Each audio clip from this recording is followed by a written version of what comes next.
যে ভগবত লীলা চলছে, ভগবানের খেলাটা চলছে, এখানে যে ভগবান আছেন, ভগবানের ব্যাপারটা আছে, এটা কিন্তু নানা রকম ঘটনা দিয়ে আমরা বুঝতে পারি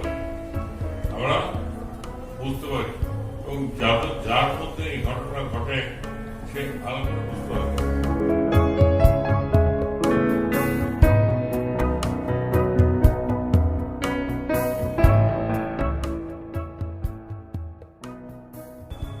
ঠাকুর বলেছিলেন দুহাত তুলে নাচি এবং তারা নেচেছিল।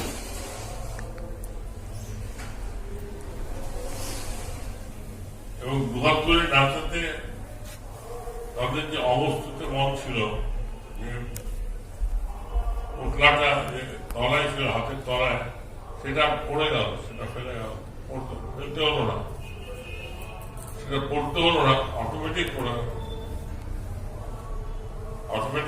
পড়ে গেল, বলছে গুরু এরকমভাবে অটোমেটিক করে দেন। আমাদের আমরা সেখানে দেখি আজকাল দুহাত তুলে নাচছে আমার এখানে, আমার ভালো লাগছে এই জন্যই যে ভিতর থেকে এসছে।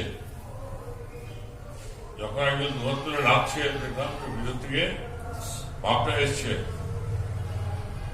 এবং কাছাকাছি চলে এসছে, সে হাওড়া স্টেশনের কাছাকাছি চলে এসছে। কারণ সে এগুলিকে একজন বয়স্ক মহিলার পক্ষে নাচা সম্ভব না, কিন্তু সে দুহাত করে নাচছে। এটা আমাদের দেখবার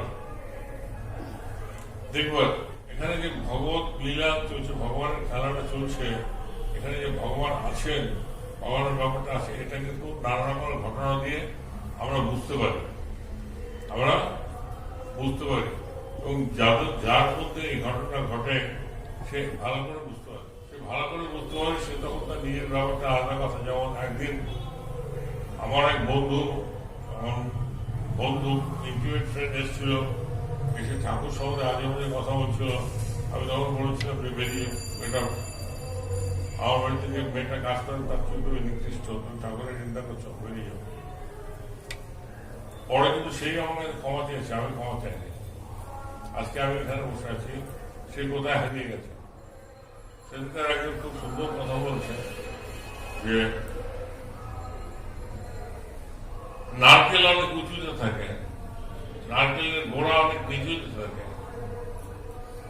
আমরা জলের পাম্প 5 তলায় উঠিয়ে দিই পাম্প করে, 5 তলায় উঠিয়ে দিই পাম্প করে। তো নারকেল গাছে কে পাম্প করে যে নারকেলের মধ্যে জলটা এসে? কি রহস্য? এটা বোঝা যায় না যে কি করে মনের মধ্যে এটা হলো, এটা বোঝা যায় না, কিন্তু হয়। নারকেলের জলটা কোন থেকে আসে? কে পাম্প করে?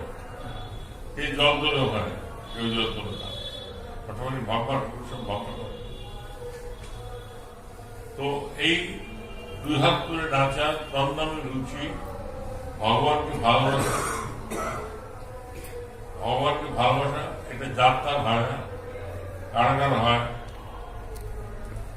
কারাগারও হয়। এটা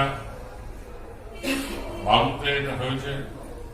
এখন এখানে দেখা যাচ্ছে যে এটা চলছে,